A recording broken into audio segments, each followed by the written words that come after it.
Assalamualaikum warahmatullahi wabarakatuh. Baik, pada kesempatan kali ini kita akan membahas sesuai dengan mata kuliah Sains Komputasi, tetapi kita fokus ke modeling dan modeling and simulation. Nah, di chapter 2 ini kita akan mulai dari Introduction to Modeling and Simulation. Baik, seperti kita ketahui, model dan simulasi sesuatu yang umum dan sangat perlu ditekankan sebelum kita membuat sebuah sistem atau merancang. Jadi kita perlu mendesain dulu, memodelkan, mensimulasi, baru pabrikasi atau mass production. Now, what is a model? Okay, what is a model? Dalam pengertian, model adalah representation of an object, a system, or any idea in some form other than that the entity itself. Model adalah representasi dari sebuah objek atau sebuah sistem atau sebuah ide apa saja yang akan ditranslate, diformulasikan dalam satu desain atau rancangan, di dalam bentuk entity. Kalau kita lihat di sini adalah sebuah model atau gambar di mana typhoon atau pusaran angin dari satelit citra dimodelkan. Kalau image aslinya mungkin tidak ada warna seperti ini, hanya abu-abu saja. Kita lihat awan seperti abu-abu atau biru sana, tapi dimodelkan bagaimana sebuah awan atau pusaran angin itu ditransformasi atau dibuat bentuk dalam ada warna merah, kuning, hijau, dan biru. Biru, merah artinya sangat berbahaya, seperti itu. Jadi orang mudah memahami. Contoh lain adalah sebuah model sistem antrian. Sistem antrian kita lihat dari lambda pertama ini sampai lambda terakhir ini ada 1, 2, 3, 4, 5 orang yang antri di sini. Ada S di sini, ada W, ada R, ya. Memodelkan bagaimana sebuah sistem antri ketika kita ingin menghitung seberapa lama waktu tunggunya, ya, processing time-nya atau waktu proses, dan total queue time-nya. Ya, kalau kita lihat aslinya mungkin antrian di kasir, di counter atau apa tidak beraturan. Jadi kita memodelkan suatu bentuk yang mudah dipahami. Contoh lain adalah ini. What is a model? Ini adalah peta jalur kereta api di sebuah kota. Kalau fisikal lainnya seperti ini, petanya seperti ini. Jalur utara, selatan, barat, timurnya ada, atau yang lain-lain jalur ada banyak. Nah, kalau dibuat peta atau gambar sesuai peta aslinya mungkin kurang mudah dipahami. Jadi ditransformasi dalam bentuk model yang mudah dipahami dalam bentuk warna juga.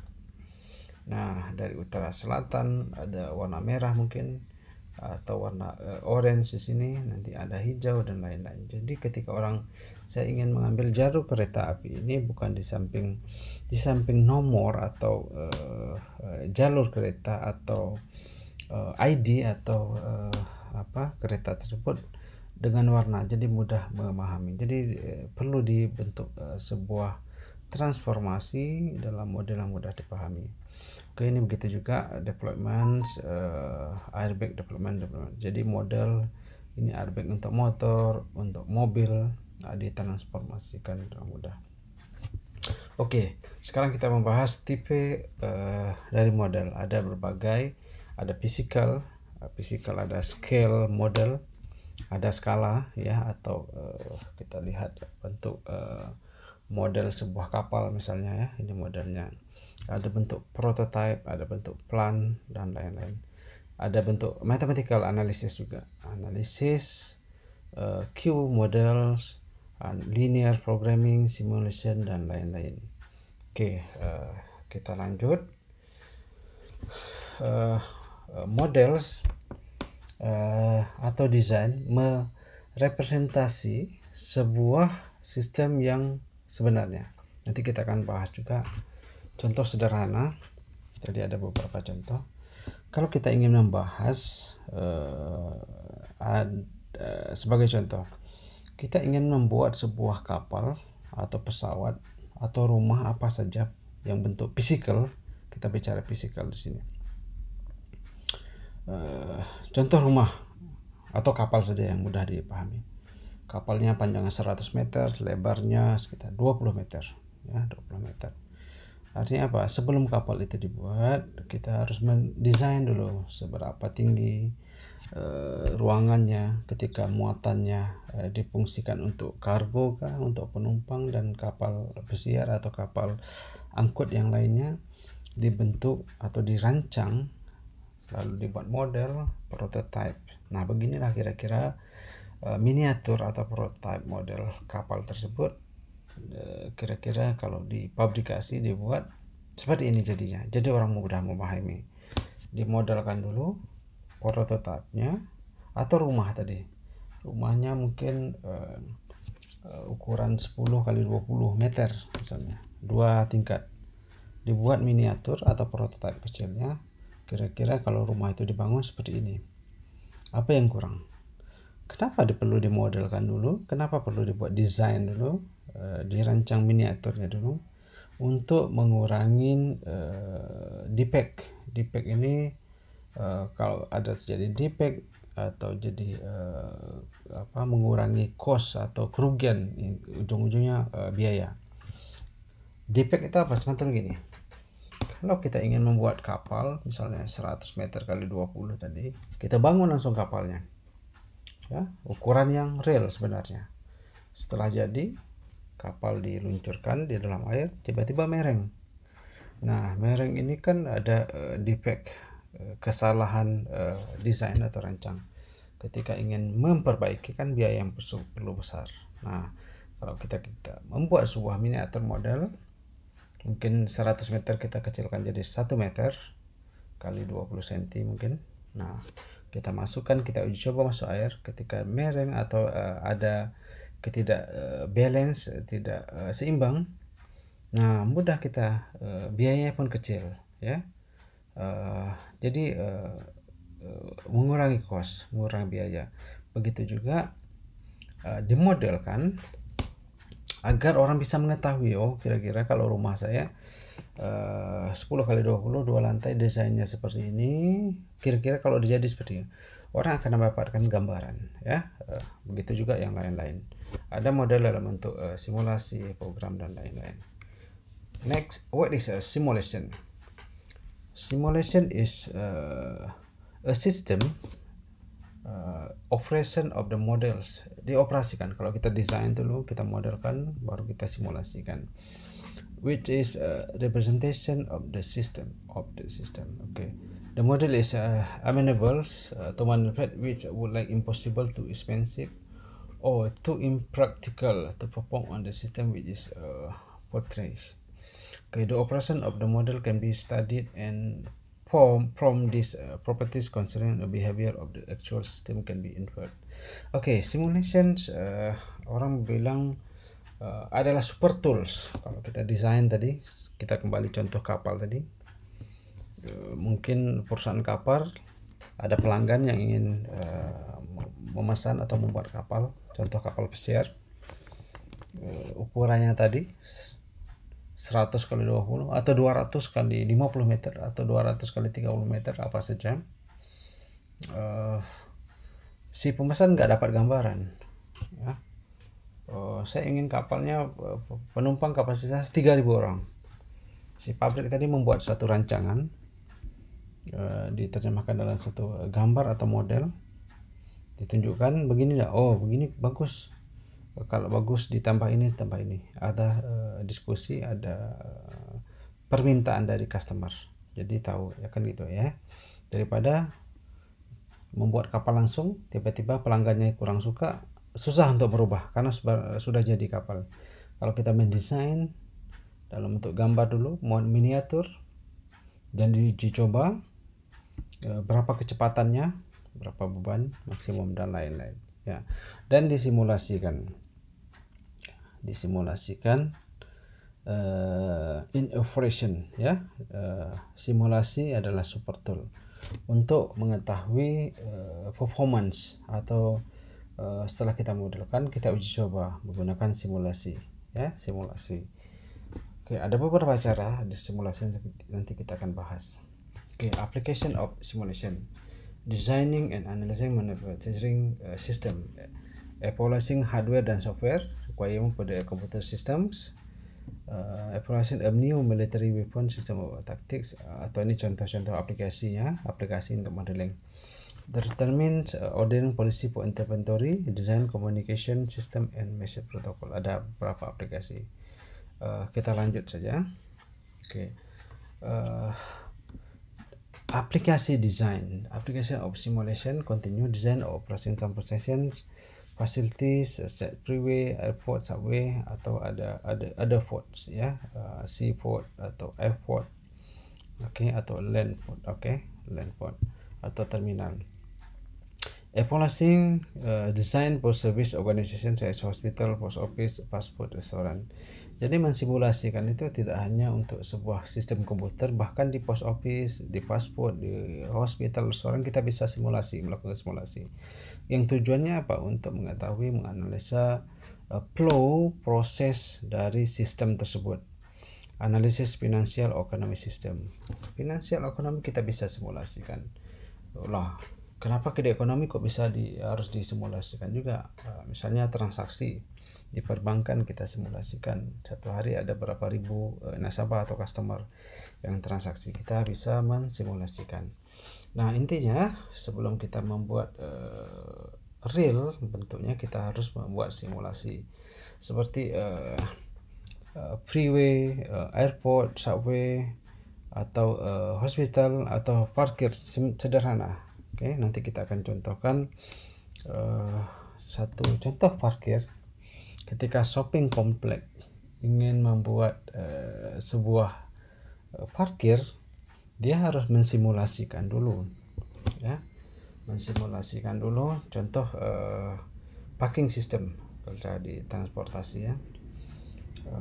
Sebuah shopping kompleks ada 1000 kios misalnya, ada 5 lantai misalnya, besar shopping kompleksnya, atau mallnya besar, ada 1000 kios. Sebelum membuat sistem parkir harus mensimulasikan dulu seberapa besar parkir saya dalam satu hari, berapa banyak pelanggan yang akan datang ya, akan menentukan berapa kapasitas mobil dan motor yang di dalam itu. Dia buat simulasi ya, itu contoh sederhana. Yang berikutnya, step in simulation and model building. Define an achievable goal. Targetnya apa? Seperti tadi parkir tadi, dia ada 1000 tenan, dalam satu hari dia ekspektasi ada 5000 pelanggan keluar masuk. So berapa banyak jumlah slot yang mau dibuat begitu ya. Put together on a complex made of skill on the team, involve the end users, choose the appropriate simulation tools, model appropriate levels of detail, start early to collect the necessary input data. Ini kita akan bahas nanti lebih detail. Kita lanjut saja. Ini step in simulations. Provide adequate and ongoing documentation, develop a plan adequate models, verification, did we get and right answer? Apakah dari simulasi itu mendapatkan jawaban yang benar atau masih belum memuaskan, perlu di-improve atau enhancement.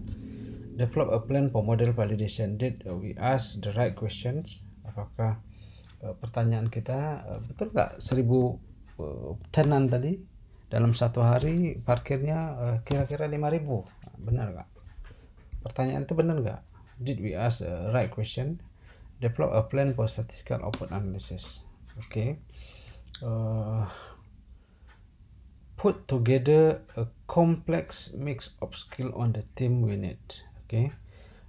knowledge of the system under investigation, system analysis skill, model formulation, bagaimana kita memformulasikan sebuah satu model tadi, seterusnya mentransform atau menerjemahkan dalam bentuk simulasi, model building skill, model programming, data collection, statistical skill, input data representation, more statistical skill, output data analysis, hasilnya nanti kita analisa bagaimana, even more statistical skill, design experiment, management skill to get everyone putting in the same direction. Oke, ini teori. Nanti kita akan pergi satu contoh sebuah model, ya, sebuah model menggambarkan bagaimana. Choose the appropriate simulation tools. Assuming simulation is the appropriate means, three alternative exist. Build a model in general purpose language. Build model in general simulation language. Use a special purpose language. Tools yang benar untuk satu model sangat diperlukan, ya. Ketika kita ingin memodelkan, mensimulasikan sebuah sistem, kita harus mencari atau menggunakan tools yang tepat, ya, agar hasilnya optimum. Seperti disampaikan di awal tadi, simulasi adalah super tools. Contoh sederhana, ya, kita tadi membuat kapal, balik kapal, kita simulasikan di komputer. Kalau kapalnya tinggi sekian, dia akan menahan beban sekian, ya. Lebar sekian bisa menampung sekian ton, sekian passenger. Begini. Kalau bagian depannya rendah, akan efek ini akan tidak seimbang balance. Jadi sebelum dibuat, disimulasikan untuk mendapatkan hasil optimum, daripada kita bangun ada kesalahan fatal untuk memperbaikinya. Tools yang tepat sangat diperlukan. Contoh sederhana, tools adalah alat bantu ketika Anda ingin memaku sebuah paku ke dinding, ya. Tentunya tools yang tepat adalah menggunakan martil atau palu, ya.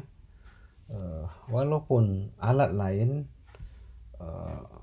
saya boleh katakan skop atau alat kayu lainnya atau gergaji bisa memaku, tetapi tidak tools yang tepat, sehingga mungkin pakunya tidak masuk ke tembok, ke kayu dengan bagus, mungkin bengkok dan lain, ya. Pakunya tertancap tetapi tidak proper, mungkin makan waktu yang lama. Kalau dengan menggunakan palu 2 kali 3 ketok saya sudah bagus, sudah masuk. Dengan yang lain mungkin 4-5 kali, bahkan 10 kali. Artinya apa? Tools, ya, kayu juga bisa untuk memalu, batu juga bisa untuk memalu, tetapi is not proper tools. Ketika kita ingin membuat sebuah simulasi, kita harus menunjukkan tools yang tepat, apakah general purpose, general simulation language, dan lain-lain. Oke. Ini ada beberapa model with the general purpose language, later of the additional software course, every model. Kan Anda bisa baca dulu aja karena waktunya mungkin kita ingin cepat. Oke. Ini kelebihan dan kekurangan. Modeling with this general simulation language. Standard feature often needed is modeling, short development cycles, assistant, very readable. Kelemahan high software cost, mungkin ada beberapa software yang perlu dibeli dengan mahal kan itu, tapi mungkin walaupun costnya lebih besar tapi sangat membantu, bermanfaat, ya. Additional training requirement, limit portability.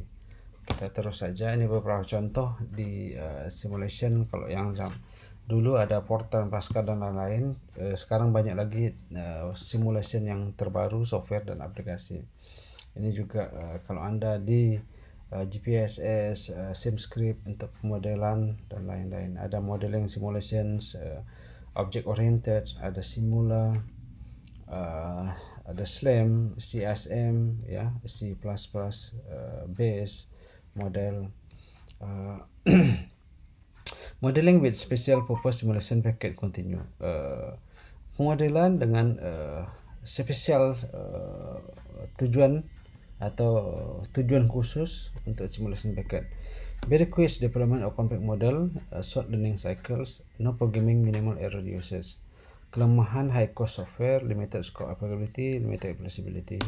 Nanti kita akan bahas di waktu real time communication, ada di waktu diskusinya. Ini untuk modelan di communication simulator, ada OpNet, network, ComNet, SimFactory dan lain-lain. The real cost simulations ini Anda bisa baca ya. Saya ingin mempercepat video ini. Terus ini graphic comparison discrete simulation methodology. Nanti kita bahas di pertemuan di real time, termasuk ini both of model, ada continuous dan discrete time. Ini contoh continuous discrete time, deterministic, probabilistic. Oke, contoh-contoh stochastic dan deterministic, appropriate models, import models, provide adequate ongoing documentation, dan develop plan adequate model verification. Verifikasi sangatlah penting untuk mengetahui apakah kita mendapatkan jawaban yang benar dari hasil model tersebut. Kita sudah melakukan model, mensimulasi, dapat hasil. Apakah jawaban hasilnya itu right answer? Kita harus cek lagi, memverifikasi, sesuaikan dengan tujuan terakhir. Terus develop a plan for model validation, memvalidasinya. Nah, kita ingin membuat sebuah kapal dengan kapasitas 3.000 penumpang, kita buat ukuran 100 x 20 meter, tingginya mungkin 40 meter. Setelah disimulasi, dapat nggak kapasitas 3.000 penumpang tadi? Diverifikasi lagi dan divalidasi lagi, ya. How do we know our model represent a problems? System under investigation, comparison systems, deterministic case. Oke, ini contoh yang lain. Oke. Nah, ini saja video singkat. Kembali saya tekankan lagi, hanya pengantar untuk pemodelan dan simulasi. Ya, kenapa kita perlu memodelkan tadi ya? Kembali saya ambil kesimpulan summary. Model sangat diperlukan untuk membangun sebuah sistem yang besar. Kalau Anda ingin membuat sebuah posko atau kios rumah kecil hanya 3x2, nggak perlu begitu model, Anda langsung bisa, ya. Atau Anda ingin membuat sebuah aplikasi yang sederhana untuk kawan-kawan Anda di satu kelas 30-40 orang, buat aplikasi pendaftaran registrasi database mahasiswa kelas A misalnya, 40 orang saja, nggak perlu dimodelkan, langsung coding, nggak masalah, nama, NPM, tanggal lahir, alamat, asal dan lain, tak perlu dimodelkan karena sistemnya sederhana. Ketika masuk ke sistem yang kompleks, yang besar, database yang sampai 5 juta, 10 juta orang, Anda ingin membuat rumah hotel yang 100 lantai misalnya, ya, 50 lantai, membuat sebuah sistem, membangun di bidang IT misalnya, Anda membuat develop sistem yang sangat kompleks berkaitan database yang digunakan banyak perusahaan atau banyak klien, sistem pembayaran, payment system atau billing system dengan kliennya mungkin 10 juta orang. Nah, ini harus memodelkan dulu bagaimana nih, ya. Nanti kita akan diskusi lebih lanjut pendekatan ke arah computer science untuk develop programming, ya, memodel sebuah. Kalau model dalam bentuk objek yang physicals ini, ya, mungkin sederhana kayak ini. Kita buat model airbag untuk motor. Kalau kita rendahkan, apa impactnya? Nggak tercover. Kalau tinggi sekali sampai atas, nanti ada biaya yang lebih besar, pemborusan. Bagaimana ukuran proporsional lebar dan panjangnya? Kenapa di atasnya lebih kecil, lebih besar? Nah, itu kan kita modelkan, kita simulasikan bagaimana safety ketika ini diuji coba. Nah, kalau model bentuk fisikal ini nggak masalah. Kapal tadi kita bangun, kita buat miniaturnya 1x20 cm, kita masuk dalam air, stabil, nggak mereng.